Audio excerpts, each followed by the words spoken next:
Christian Dior called him the master of us all. Coco Chanel claimed he was the only true couturier, the only one capable of cutting, assembling, and sewing a dress entirely by hand. Cristóbal Balenciaga built an empire rooted in absolute perfectionism, control, and silence. So how did a brand that taught the world high elegance transform into the ultimate symbol of 21st century provocation? And what price did the master pay to ensure his name survived in history?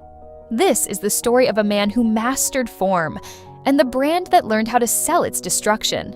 Late 19th century, a quiet fishing village in Basque Country.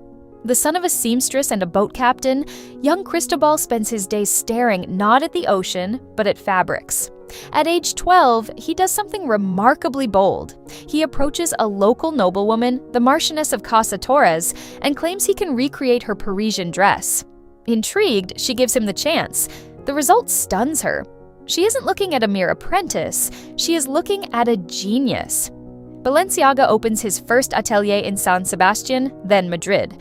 Royalty becomes his clientele. His world is stable, successful, and tailored to perfection. 1936. The Spanish Civil War erupts, the royal court flees, ateliers close, and Cristóbal's world collapses overnight. To survive, he abandons everything and escapes to Paris, the fashion capital of the world where no one knows him, and where Chanel and Schiaparelli already reign supreme. This is his point of no return.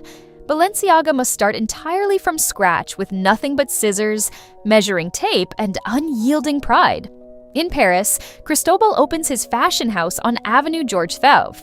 When Christian Dior dominates 1947 with his tightly corseted new look, Balenciaga does the exact opposite. He frees the female body. He doesn't draw sketches, he sculpts. He invents new fabrics, like heavy silk gazer, and engineers shapes previously thought impossible: the barrel line, the sack dress, and collar lines set away from the neck to highlight jewelry. Hollywood icons and queens stand in line for his creations. The stakes grow higher. Balenciaga becomes the most expensive, uncompromising house in Paris. He grants no interviews and refuses to take a bow after shows. He is a recluse who has built a temple. The late 1960s. The world is changing rapidly. The era of prêt-à-porter, ready-to-wear, cheap, mass-manufactured clothing, has arrived. The assembly line is defeating fine craftsmanship. And this is where everything went wrong. Paris erupts during the 1968 student protests. The new generation doesn't want $1,000 hand-stitched gowns. The French fashion syndicate demands compromise, mass production, licensing, and simplified cuts. To Cristóbal, this is treason against art. In 1968, at the absolute peak of his fame, he makes a shocking move. He closes his fashion house, dismisses his entire staff, and retires to Spain. 4 years later, he dies. The House of Balenciaga seems dead and buried with him. Decades pass. The brand is acquired by corporate giant Kering, and in 2015, Demna Gvasalia takes over as creative director. An intense intellectual struggle unfolds. How do you preserve the spirit of a master who hated the mass market in an era ruled by social media algorithms? The climax hits when Demna turns Cristóbal's legacy completely inside out. Cristóbal altered body proportions through impeccable tailoring.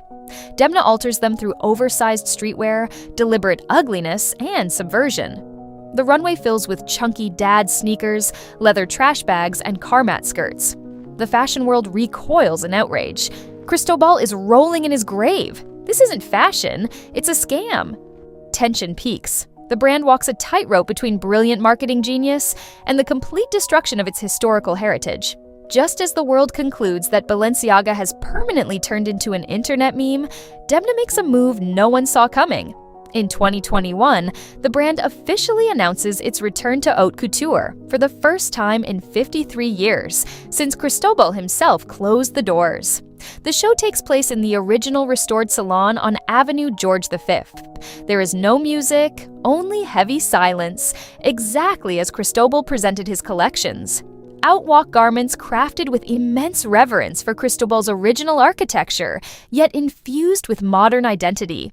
Critics fall silent. The provocation was merely a strategy to capture the world's attention, only to force them to look at pure form once again. New equilibrium. Today, Balenciaga exists as a dual entity. On one side, aggressive streetwear hype. On the other, the sacred altar of high fashion,